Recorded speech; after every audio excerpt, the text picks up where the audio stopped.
Evening, everybody. Welcome to Late Night Crypto Talk Bitcoin. Brandon, as you see, I am on YouTube this evening and on Facebook. Why? Facebook is being Facebook. They like me talking about them, like not allowing me to connect. So we're going to go back to the old way, using YouTube. Go ahead and type in the chat box where you're listening in from.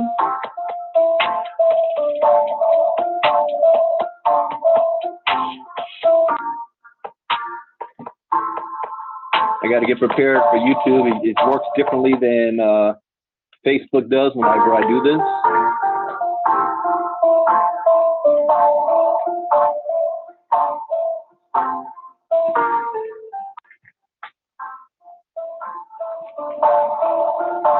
So give me a second here.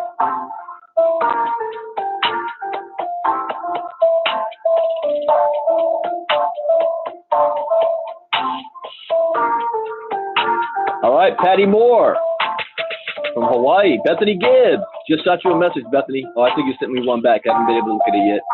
Tony Pinkston, Philadelphia. Bethany from Seattle. Nafula, Richard Alvarez, Jacqueline Sabah, Barbara Brown, cousin from Vallejo. As a disclaimer, I am not a licensed financial advisor to be giving financial advice. I read the news, give my opinion, share suggestion, and it is up to you to make an informed, intelligent decision on which direction you want to move into. There's 4 rules I live by in the crypto space to have success. Rule number 1, education is key. Education is everything. Rule number 2, never invest more money than you can afford to lose. Rule number 3, always get a return on investment back as fast as possible. And rule number 4, where do you see yourself in 3 months, 6 months, a year from now? What are you willing to do to make that happen?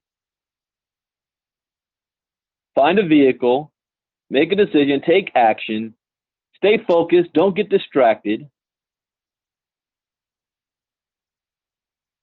And following these rules isn't going to guarantee you success, but it will at least minimize your risk. And that, ladies and gentlemen, is the most that we can ask for. All right. So let's go ahead and get things started. And since I am public, those that remember me talking about in a group called Credit Star Funding that allowed us to be able to get personal loans and business loans that you want to put towards your building your crypto portfolio. It's actually fantastic, by the way. If done correctly, if you've got the programs on hand ready that allows your money to work for you, then you're acting just like a bank, and you're letting You're doing exactly what a bank does, borrows money and puts it to work for you. Now, it's not for everybody, which is why you have not heard me speak on it over the last couple of months or so. But now that we are getting closer to being able to have our own software within economics, you might hear me mention it more, although there's going to be a few changes. Now, if you want to know what those changes are, because we still will be using the service that I recommend, however, we will not be going through the name source that we have been going through before. So if that's something that you want to be a part of in the future to be able to secure any type of personal loan without having to pay $5,000 for credit repair, I found a loophole, so to speak. Now, mind you, I've already paid my $5,000, so I'm, it's the cost of doing business. That happens. But let's just say I had a private one-on-one with the man behind the entire system itself. And I've been able to figure out a couple of things and glean into what's coming in the future that I think is going to be very, very beneficial. But I'm also compliant. So you will never hear me publicly state about money, how much you can make, what you can do here or there. Let's just say it's profitable. That's good enough. So I'm excited about that. Should be coming down the pipeline next month, which is right on time with what we have going on with economics. So, that's business. You learn, you move on, you make adjustments, we'll keep moving forward. Anyways, let's look at the crypto market. Now, interesting from this morning, Bitcoin seemed to be on a little bit of a run while the other coins remained flat or the negative. Well, Bitcoin, look at this. It is up 18.7% over the last 7 days. It is running right now. It is up 4.6% the last 24 hours. It is up 2.4% the last hour. Currently at $12,853. Maybe that guy that we talked about this morning might be right. He said it's going to test the $13,800 mark. The only wariness I have is that the rest of the market is not rising with it. Look, we're now at 355 billion. What was it? 340 something billion this morning? Up 2.7% last 24 hours. Bitcoin dominance was at 62% this morning. Now it's at 64.5%. So that 2% gain all went to Bitcoin. The other coins are all stagnant or in the red. I call this uncharted territory, especially since the time I've been studying the charts. It might have happened in the early days before, everybody knew about the other altcoins or even knew how to get their hands on the other altcoins. But I don't know how to read this. So I need to experience this a couple of more times so I can get a good reading on this, because it makes me nervous. It's just a Bitcoin run. It's not a crypto run. And this number keeps going higher. That makes me nervous, which leads me to believe this could do a reversal correction and it not phase the altcoins. What do I mean by that? Well, Bitcoin's running up in price, but the other coins are not. They're around the same price they were when Bitcoin was at $7,000, $6,000. A little higher they are right now. Which means if Bitcoin does a reversal back to the $7,000 range, these numbers aren't going to change. That's where the market is. So an anomaly is happening right now that's forcing Bitcoin to shoot up like this. I base that again on my experience and opinion and looking at the charts. Let's see what Polonius is telling us.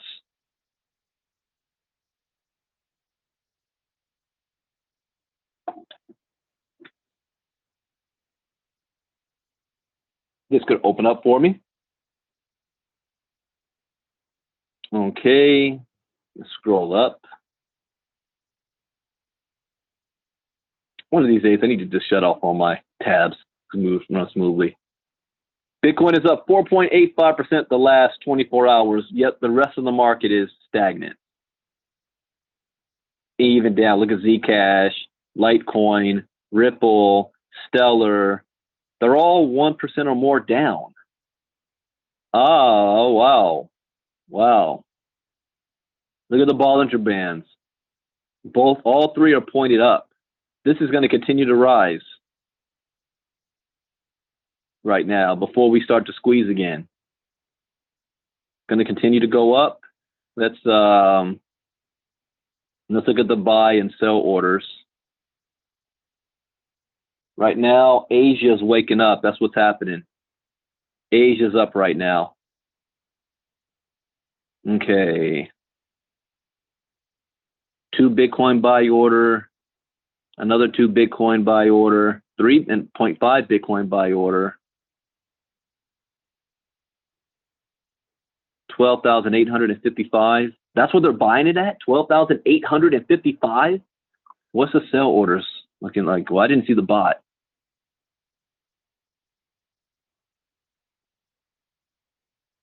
The bot's got it at 12,754. Okay. And a sell order. Hope you guys can hear me. Nobody said anything in a while in the chat box. I'm gonna make sure I'm still here. Also, make sure you hit the thumbs up button for the YouTube channel.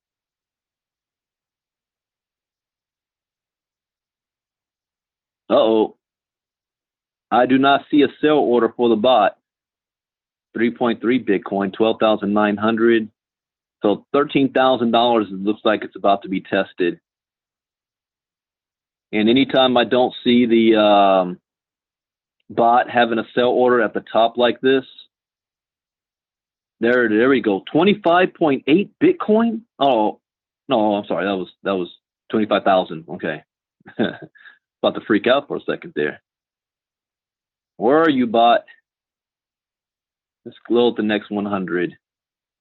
Whenever I see this, it's an indicator to me that the market still has a ways to go up before it flatlines. Remember that one time I saw it? It went up $600 a couple hours later. You don't need to be a genius trying to figure out numbers. I just follow what the people that have a whole lot of money is doing. Copycat. $43,000 sell order. There we go. 15.3 Bitcoin. 12,933. So yeah, it looks like the $13,000 mark is going to be the test. And let's see if the wall agrees with that.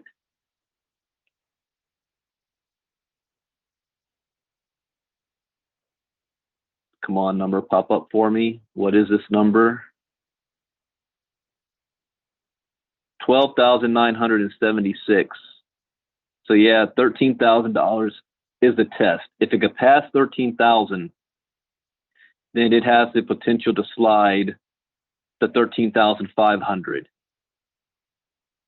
But it looks like if it hits 13,000, it might bounce back down. Unless, let's say it hits 13,000 in the next 4 hours. Europe's going to wake up. And Europe sees it doing that, they could push it higher. Or they can freak out and say, time to sell for a profit. Either or. I can't call that one. I just know they're going to react to that. And the buy wall is lower, but it's still 12,700 range. So we've got a 300-point swing in between the top and the bottom over the next 8 hours or so.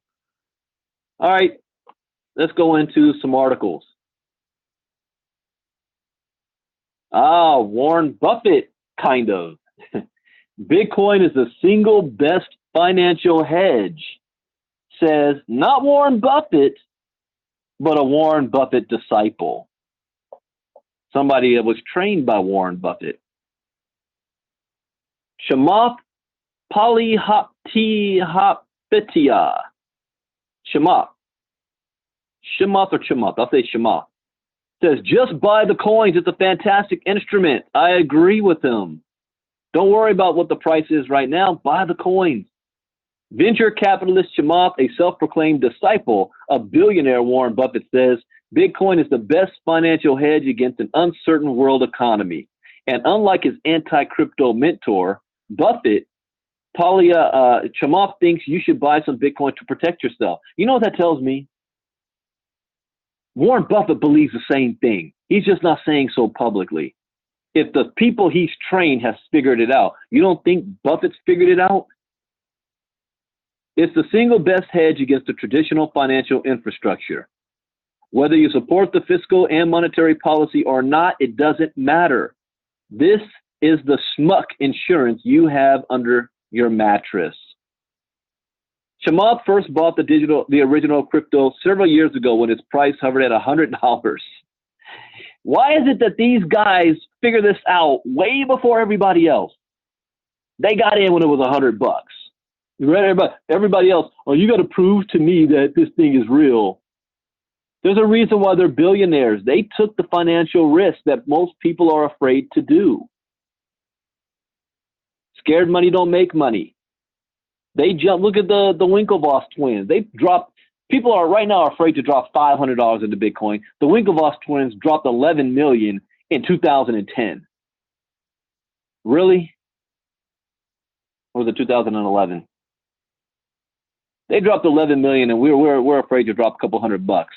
It's a scam. It's a Ponzi. My broke cousin Pookie and Bubba Ray said that they got in on that and lost all their money. Screw Bitcoin. That's the average person.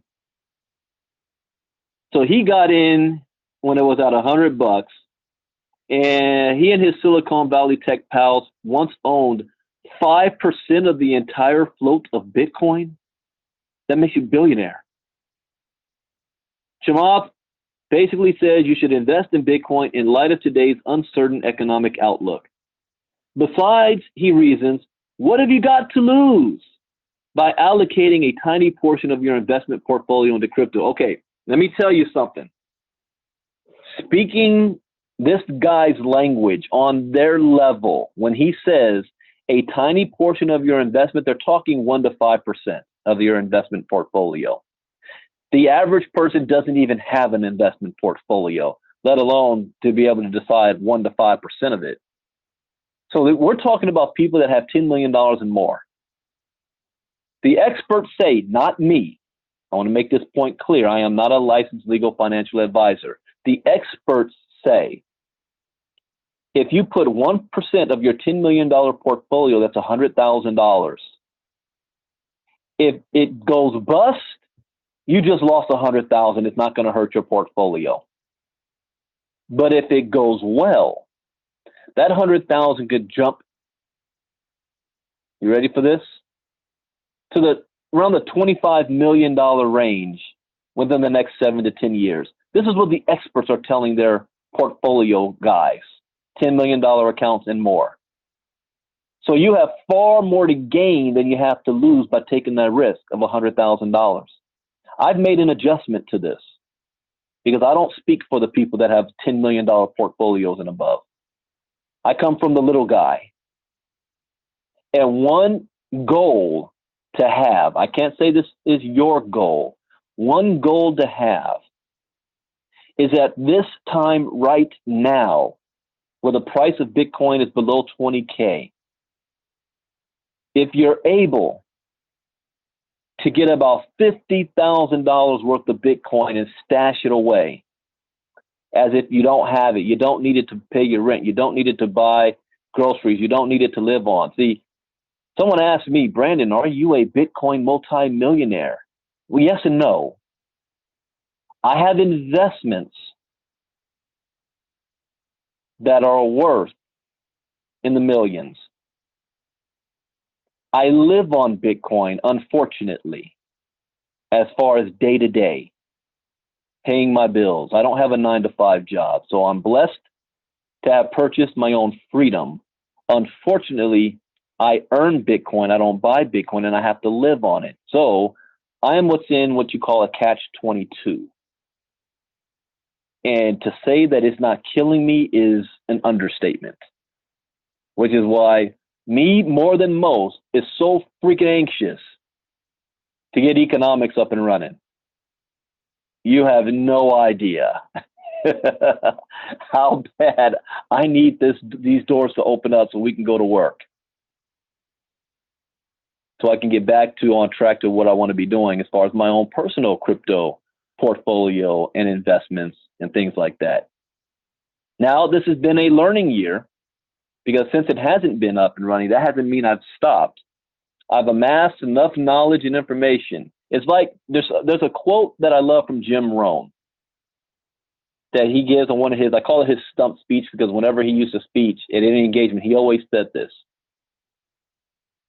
And he said it this way: there's enough evidence and knowledge to support that anybody has the ability to become financially well off. There's enough evidence and knowledge around us to support this, that if you take action, it is not an if, it is a matter of when. So personally, over the last year and a half, I've been gaining enough information, evidence, knowledge, and experience. The one key source that is lacking is resource, financial resources, meaning a hefty amount extra that I don't need to live on. I hope I'm making sense. Some of you are, it's going to go right over your head. Others, you understand exactly what I'm talking about. You give me $100,000 right now, I know exactly what to do with it and how to flip it into $1 million within 3 to 4 months. When you start, and I literally started from the ground up. I started for $30 and flipped that. Well, I got to watch what I say. I got to be compliant. Just flipped it into a small fortune. Put it that way. So, anyways, what would that 50,000? If the so-called financial advisors are telling their account holders that own $10 million and more in their portfolio, and that they say in best case scenario, out of $100,000 into crypto space, 7 to 10 years could be worth 25 million. What do you think 50,000 is going to do for you? Now, $50,000 for the little guy is not 1% of their portfolio. It's a huge chunk. That's taking a big risk. Some people say, man, 1% of my portfolio is $100. Well, I got to tell you, $100 ain't going to get you far. If you got to go big. There's a risk. Understand you're taking a risk. And here's one thing that I can guarantee. If we ever talk about guarantees, I can guarantee that somewhere along the way, you're going to, I'm giving some free advice on here. Somewhere along the way, you're going to lose. I don't know when, I don't know where, I don't know with who, I don't know how much, but I can guarantee you will lose somewhere along the way. It is the cost of doing business. Just like in the NBA, injuries. Injuries are the reason why the Golden State Warriors did not win the championship. Hey, they can't cry me a river. It is the cost of doing business. You win some, you lose some. By having your education, you're able to minimize that risk. So, for example, I've lost more than $50,000 in crypto. Oh, what? Some people will lose their freaking mind over that. I got scammed. They took all my money. I'm out. However, my education and experience has allowed me to earn far more than I've lost. Far more. The loss, it was the cost of doing business. Nothing's 100%. If you can handle that, if you can handle that you're going to lose, and it stings. It's not easy. You might have a couple sleepless nights. Man, I just lost that money. Yeah. I just learned something new. Isn't that, as Jim Rohn would say, isn't that interesting? You get up, you get back into the game. I like in my house, or my family is nothing but females, right? And one of the movies that they love is Captain Marvel. And there's a series in that movie, I'm not going to give you a spoiler alert if you've never seen it, where she falls down over and over and over and over and over. It's like girl power because she always gets back up. Always. And it's because she keeps getting back up is why she was successful. Most people fall down once or twice. That's it. They're out the game. They're throwing in the red card, pulling out the red card, throwing in the towel. It's game over. You can't have that mindset when it comes to crypto. As great as something could be, things that are outside of your control can happen. What you have to be able to do is call an audible like you're a football coach or a quarterback and kind of change up mid-flight. I just did. What I said at the very beginning of this live was me calling an audible. Not changing course, just changing how I'm going to play the game. Some of you will get that. Anyways, let me keep going. That was a side, that's one of my mindset business coach lessons. All right, Chamath, a former senior executive at Facebook, is the founder and CEO of Social Capital, a private equity-based fund based in California. Chamath joins a growing chorus of crypto evangelists who say that despite Bitcoin's volatility, it's not a bad idea to cover yourself by investing a little in it. This is a similar argument to the one recently made by Arthur Hayes, the CEO of the Bitcoin mercantile exchange BitMEX, the world's largest Bitcoin derivatives trading platform. When asked why anyone should buy crypto, Hayes says it's because it could be worth a lot of money in 10 years. See, there's that word, that year again.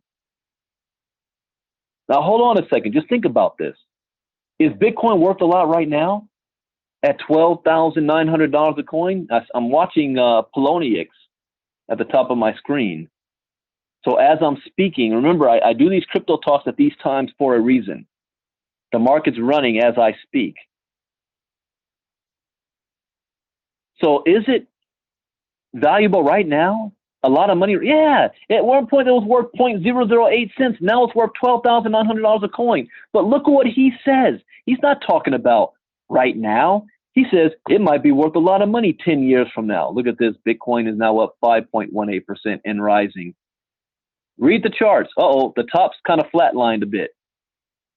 So the bottom's got to reach it, and then we're going to go into a squeeze. Remember I said that $13,000 is the barrier. That's where a lot of people is going to sell.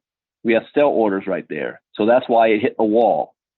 So you're able to see it live, how it just did that while I'm talking. So we'll see what this is going to look like when I'm finished at the end of Crypto Talk tonight. Here's what's going to happen. This is going to level off a little bit more, maybe even come down a little bit. This is going to continue to rise to meet, and we're going to start to see a squeeze. We might see, if it breaks 13,000 while I'm talking live, you're going to see this number, Bitcoin, go to 7%, 6 to 7%. All right, I made a little prediction there. So let me get back to the article, and we'll see at the end of this talk. All right. My point was, he doesn't care about the price today. He says it could be worth a lot of money in 10 years. They're looking long term. Or it could be worth zero. I doubt that. So Hayes concedes that investing in Bitcoin is a gamble. I'd rather use it's a risk, not a gamble. But he says it could pay off handsomely. So why wouldn't you invest in it? Chamath's outlook on crypto differs sharply from his mentor, Warren Buffett, who has derisively dismissed Bitcoin as rat poison squared. Buffett has also repeatedly trashed all cryptocurrencies as worthless, speculative gambling. He sounds like J.P. Morgan's father. If you have not done so, go watch a series on the History Channel called The Men Who Built America. It's very fascinating. In fact, I just took my wife the other day to see a movie called Yesterday, and it's about an Indian guy who wakes up in a world where they've never heard of the Beatles, yet he knows every single Beatles song.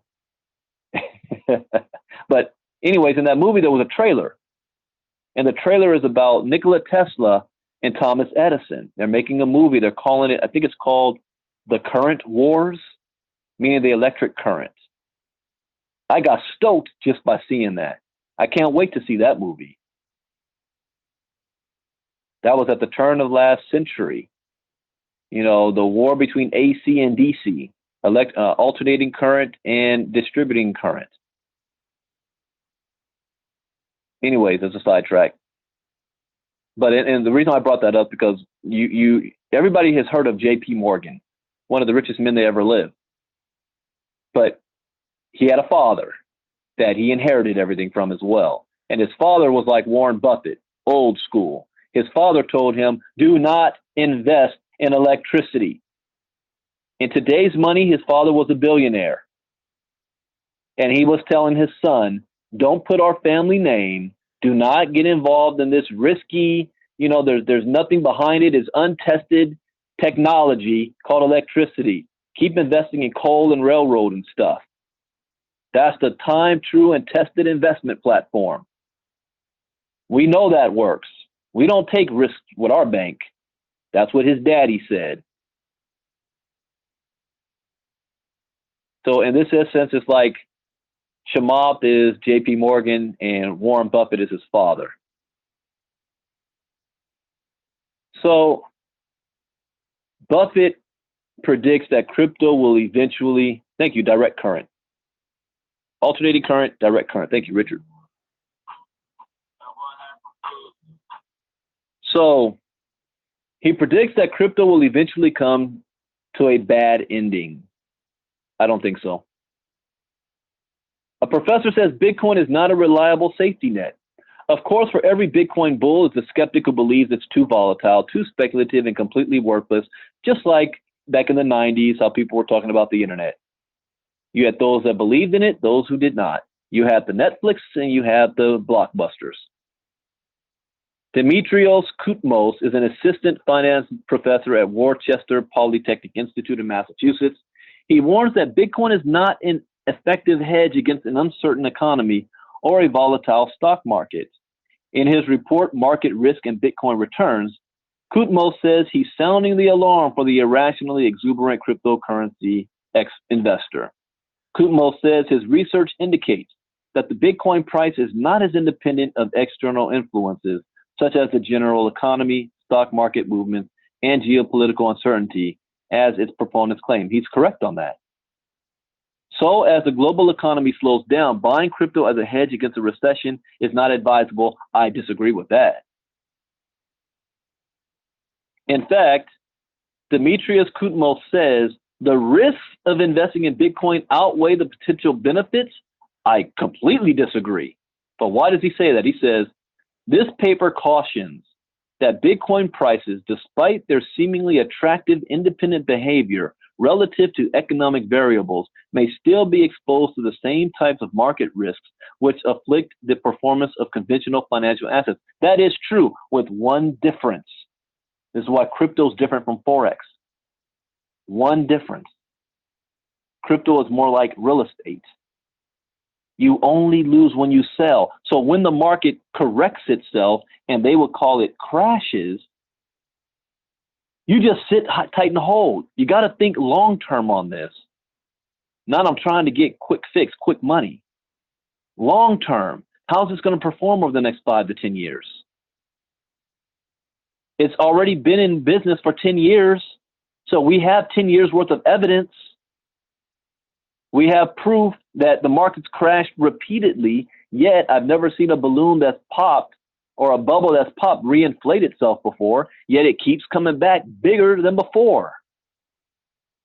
So what evidence is there that it's not going to continue doing what it's been doing over the past 10 years when nobody knew what Bitcoin was? The opposite, in my opinion. And again, that is my opinion, which is why I'm willing to go big. I'm not looking at putting 1% of my portfolio. I'm looking to try to put not putting my house into it, but I want to be able to put a hefty amount. If the millionaires are putting 100 grand, I want to have at least 50,000. If not, get to 100,000. Do exactly what they're doing. It's a bigger risk for me, but this is our shot. It's like Eminem says, I only got one shot. I need to start having that as my theme, especially if we only have 1 year left. I need to pull that up as my theme music now. I only get one shot. Because this isn't going to be a second time around for cryptos. Just like the internet, it only happened once. Microsoft only happened once. Apple only happened once. Facebook, Amazon only happened once. Okay, Kutmos found that interest rates and projected instability in the stock market and foreign exchanges were important determinants of Bitcoin returns, especially during periods when the crypto market is less volatile. In other words, these factors, combined with inflation and the general state of the economy, affected the Bitcoin price as much as they affected any other asset. Accordingly, Kutmos claims Bitcoin is not a unique asset class whose price behavior is detached from economic fundamentals. He's right on that. That is correct. But I'm looking at long term here. Long term. All right, next up, the Iranians are back in the news. Wow, I've already gone for 43 minutes and I only did one article. Hey, when I start going off on a tangent, you guys tell me, shut up, get back to the article, Brandon. Iranian authorities disagree on whether Bitcoin is legal. The crypto community in Iran is still riding a roller coaster as the country seeks to bring its economy forward. Even though the country has expressed its interest in digital assets, enthusiasts cannot be very optimistic yet. According to recent statements by Nasser Hakimi, who serves as the deputy governor for new technologies at the Central Bank of Iran, crypto trading is illegal and banned by the government. In an interview with the Iranian agency, Mr. Hakimi explained that the recent spike in the popularity of cryptocurrencies in Iran could be potentially dangerous for citizens because of their volatility, let alone the legal risk associated with their use. The expert also warned that victims risk losing the protection of the state if they fall for a fraud or a scam. He said Iranians should be cautious against the advertisements and marketers of pyramid-style network companies that promote Bitcoin like a tree with gold coins in the adventures of Pinocchio. The Supreme Council on Countering Money Laundering has prohibited the sale and purchase of Bitcoin in Iran. See, here's the problem that nations like Russia, Iran, and China are facing. They're like, in one hand, we need cryptocurrencies so that we can do trade around the world without having to worry about sanctions of the United States and worrying about whether Washington gives us their blessing or not. We can be independent of Washington for the first time since World War II. But on the other hand, these are authoritarian type communist regimes where their people don't have democracy and capitalism. And if they allow their citizens to have access to crypto, which is completely free, then that means the people are free from them. You see the catch-22? They want to be free from the United States, but they don't want their people to be free from them. So you do like China. They ban all cryptos, or like Russia, we're going to ban the Libra, or Iran, we want to ban, or warn about the dangers of Bitcoin, but at the same time, they want to create their own coin. They'll create the ruble coin. They'll create the, what did Iran's coin called again? I got to hear it a couple of times for it to stick in my brain. I covered it, I think, yesterday or the day before. the Iranian coin they're coming out with. I forgot what it's called. But they want to. How do we embrace digital economy, but at the same time prevent our citizens from having access to crypto? It's a fine line they're trying to walk here. In Iran, Bitcoin is legal or not, depending on who you ask. The current status of Bitcoin and cryptocurrencies in Iran is quite complex to explain, mainly because of the difference in criteria shown on the statements given by different public authorities in the country. As an example, Mr. Hakimi clarified that it is essential to make a distinction between trading and mining. This idea could imply that the supposed ban order by the Supreme Council on countering money laundering of Iran does not affect mining. However, just a week ago, the country's authorities confiscated more than 1,000 ASICs located in different mining farms across Yazdi province. Also in recent days, Ali Akbar Karimi, a member of Iranian Parliament's Economic Committee, issued statements that contradict what Nasser Hakimi just said. In an interview with Mer News, the lawmaker explained that in Iran, cryptocurrencies are not illegal, but instead illegal. Illegal, what does that mean? Unfortunately, there is no specific law to monitor activities around cryptocurrencies in the country, and it is essential that the government prepares a specific bill for determining the fate of cryptocurrencies, mining, such as Bitcoin, and exchanging currencies using this digital money, and submit the bill to the parliament so that the power rate of those who are mining across the country would be determined. I'm going to watch this closely because they're trying to walk a very, very fine line here. And I'm more curious as to how the people in Iran will respond. Because the people in Iran are a little bit more outspoken than, say, the people in China and Russians. They will revolt on their own in a minute.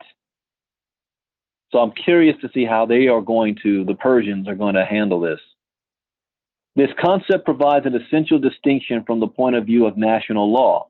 A situation of illegality implies the existence of a bill that expressly prohibits inactivity, while illegality presupposes the non-existence of laws that regulate the matter, meaning there is no express government prohibition. I would advise, especially right now, since Donald Trump is literally poking the bear and confronting Iran, we are on the verge of war with Iran, the West, more so than we've been since 1979 when Carter was president. There are things that's happening. You guys may not even I pay close attention to geopolitical news. Especially, did you hear what the British did? They confiscated an Iranian oil tanker that was on its way to freaking Syria, violating the the sanctions. Thank you, Bethany. The Payman coin, for Iran. So you've got 2 weeks ago, tankers in the Strait of Hormuz all of a sudden getting attacked. You got a U.S. drone getting shut down. You got an Iranian oil tanker being confiscated. You got Iran talking about right now, oh yeah, we've reached our peak on uranium enrichment and we don't care what you say, we're going to keep going. You got Donald Trump warning them. You got Donald Trump admitting we were 10 minutes away from retaliating, which would have killed 150 Iranians. We are one episode away. But you also need to understand the history. Why is Iran the way it is right now? All the way back to the Persian Empire. How did they become right now where they are? Not authoritarian, but because they're ruled by religious sect. And a religious sect that comes from their arch enemies, the Arabs. Persians are not Arabs. They may share the same religion as far as with Muslim, the Sunni and the Shiites, but they're not Arabs. That's why Iran and Saudi Arabia do not get along. But The key religion for Iran, Mecca, is in where? Saudi Arabia. Before the religious sect in 1979, the revolution, they were a capitalist nation for decades that the United States was backing. Did you know that? For the majority of the last century, Iran was a huge ally of the United States. But we were backing their leader who was corrupt. And he was milking the country and oppressing the people. But since everything he was doing, geopolitics, was in the United States' interest, we turned a blind eye and we didn't care that he was putting a boot down on his people in the name of democracy. So they revolted and got rid of him, and insert the religious sect. So the people in Iran, they viewed the United States as backing a corrupt government, even though they were capitalists at the time. Iran, as you know, Afghanistan was the same way before the Russian war. There's history. So before we, want to put our nose down on any nations over there, learn the history of how they got to where they are. Afghanistan, Pakistan, and India. People don't even know the history. It was the British that split up India into two countries based on religion. The Hindus versus the Muslims. Pakistan and India, 10 million people died because of that one decision. And that decision was made at lunch by a guy in England that over lunch drew the borders over lunch that caused the death of millions of people. Know the history. Have empathy. Blind patriotism is our detriment. All right, I went off. There you go, Bethany. I went on another tangent there. All right, anyways, let's see if this finishes. Let's go on to the next article. Facebook's Libra.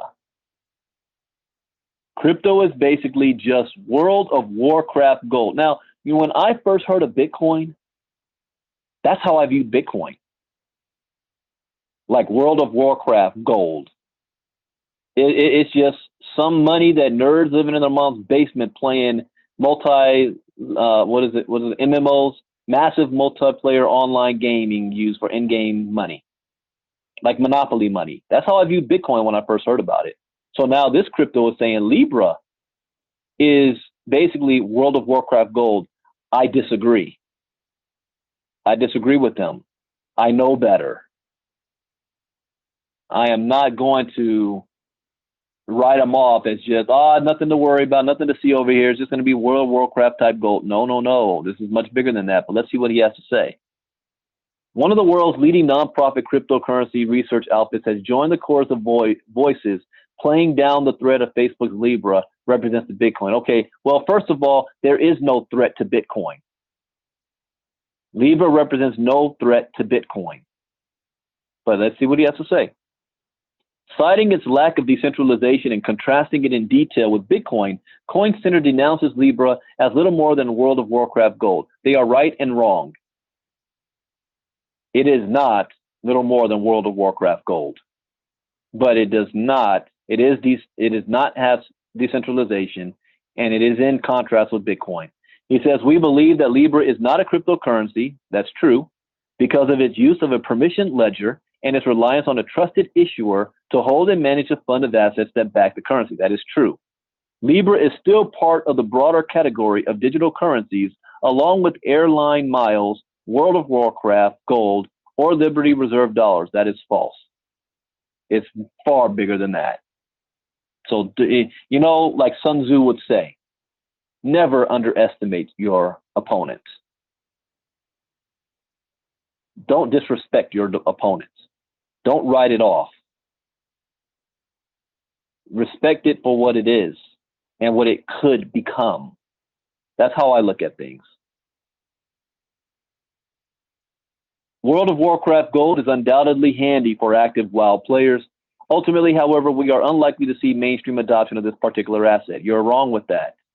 They've got 2.4 billion eyeballs and people that are not in Bitcoin, but because Facebook's going to come out with something, they're going to be in it. He says, this is one of Facebook's key challenges in marketing Libra as more than air miles for social media. There is no question the cryptocurrency community is gradually shifting its opinion on Libra.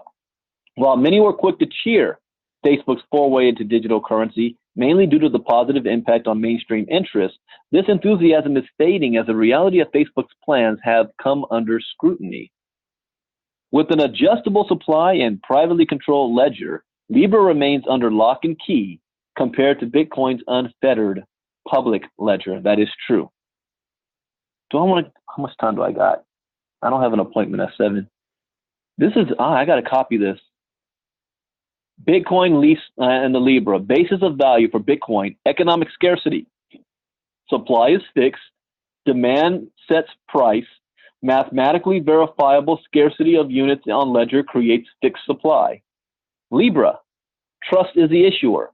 Supply is adjusted by a consortium of corporations to match a quantity of other assets held in reserve and maintain stable value even if demand shifts. Bitcoin, read access to the ledger, it's public. Anyone can download the blockchain and see transactions. Transactions use random but unique numbers to identify sender and recipient of the ledger. Libra is going to work the same way. Write access to ledger. Bitcoin is permissionless. Anyone with commonly available hardware, an internet connection, and free software can add transactions to the ledger. What do I always say about Bitcoin? If you want to get into it, there's only 3 things you need: cell phone, access to the internet, and a willingness to learn. You don't need permission. However, the Libra is permissioned. Only authorized members of a consortium of corporations called the Libra Association can add transactions to the ledger. I got to save this and use it for future reference. Bitcoin's mission is very different from Facebook's. This is why you definitely got to read their white paper. Delving deeper into the Coin Center's research, it becomes apparent that the fundamental missions of Bitcoin and Libra do not align. If Bitcoin exists to demolish the need for centralized entities, Libra exists to improve upon the current financial establishment. As the following excerpt from Peter Van Valkenburg's piece demonstrates, Bitcoin's primary goal is to obviate the need for trusted intermediaries in online payments. Libra's goal is to make online payments easier, more inclusive, and scalable. Let me read that one more time. That didn't sink into me. Bitcoin's primary goal is to obviate the need for trusted intermediaries in online payments. Okay, I understand that. That word threw me off, obviate.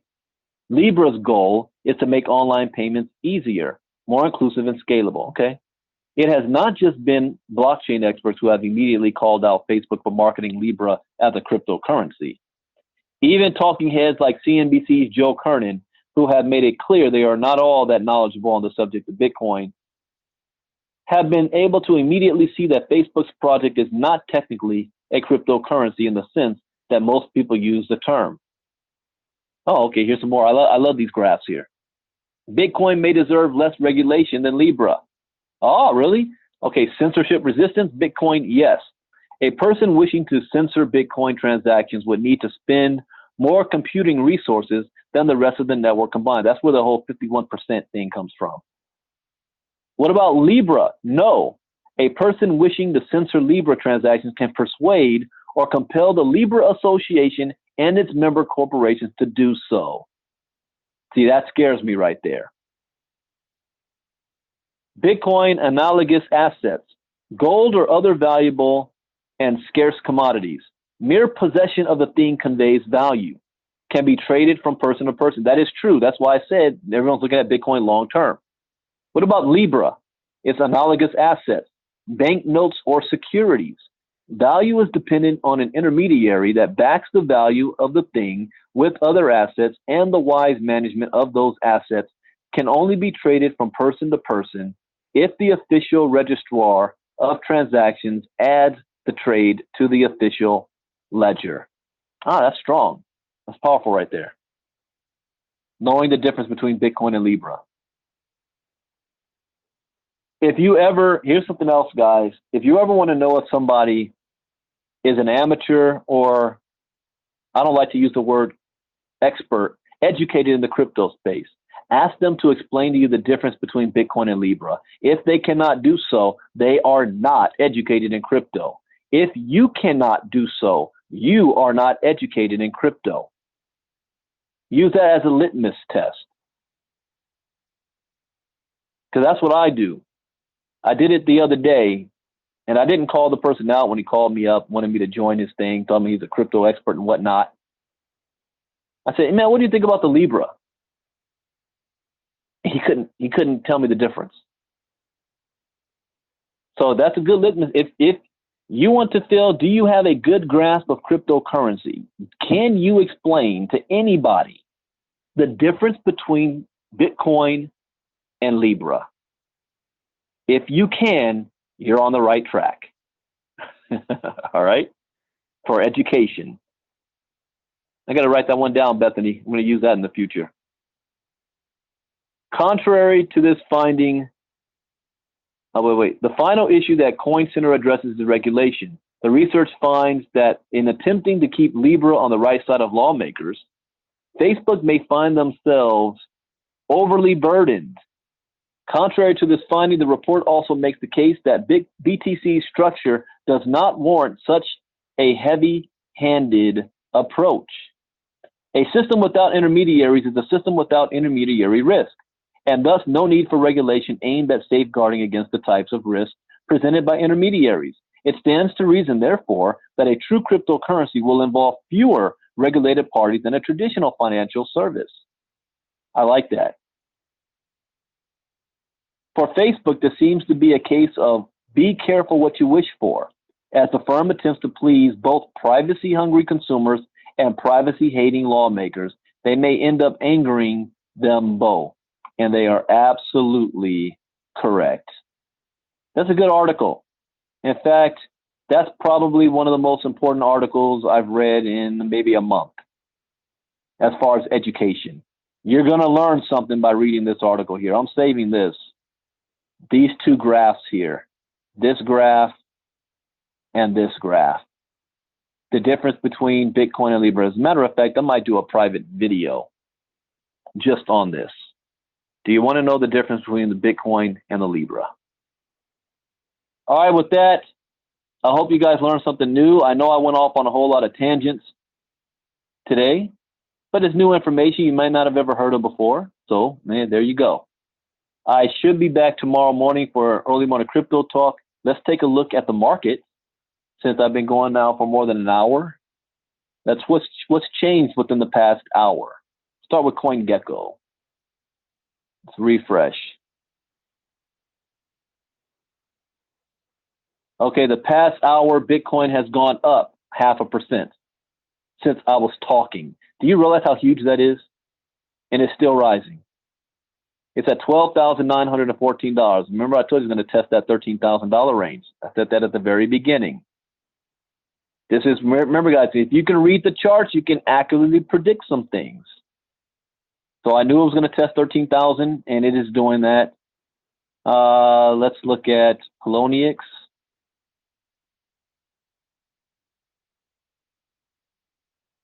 It's still rising. 12,977, 12,980. I'm looking at the numbers grow at the top of my screen. Right there. Come on, Poloniex, pull up. Here we go. All right. That's what it did, what I thought it was. It leveled off. They started to meet a bit, but however, look at this. Look at this candlestick jump, that volume in the green. It's forcing the top Bollinger bar up a little bit. So the bottom line is still coming up. It has not leveled off yet. Normally you need to see 3 candlesticks in the red. But this one broke that chain right here. And this is, as I speak, 12,979. Still rising. But I do see it getting tighter again. So what time is it now? 7 o'clock my time. I'll look at this again at about 11 p.m. Look at the all-time high, 24-hour high, 12,980. What are we at right now? 12,979. We're pushing that 24-hour high right now. So there's going to come a point where sellers are going to want to make some money. Let's see if there's any new sell orders. That's going to bounce this back down. Now this wall's getting thicker. This changed since an hour ago. Come on, come on. I hate when I'm doing lives like this. My system is not reactive to me. Moving slow. All right, yeah, this wall changed. So look at this. We got two walls here. Give me a number. 13,086 before it bounces back. So I'm going to look at this again in about 3 hours from now, because Europe's going to be waking up and see how Europe responds. Thank you, Bethany's got 12,999 on Coinbase. Hey, didn't I say at the beginning of the hour it's going to test 13,000? And then we'll see what happens after that.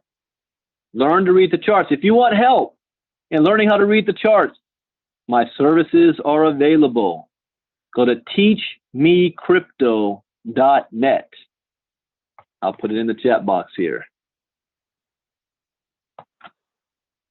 www.teachmecrypto.net. You can get 1 hour time with me. Oh, look at that, Bethany. See, while we're talking, it hit 13,032 on Coinbase, CoinGecko. Let's see if they've updated. They've got 12,933, up 0.6% within the last hour. We've got Coinbase is still at Poloniex 12,975. So yeah, interesting. All right, everybody. I will see you tomorrow morning for early morning crypto talk. Hope you learned something new. As always, that is the point. Have a good evening. God bless. Bye-bye.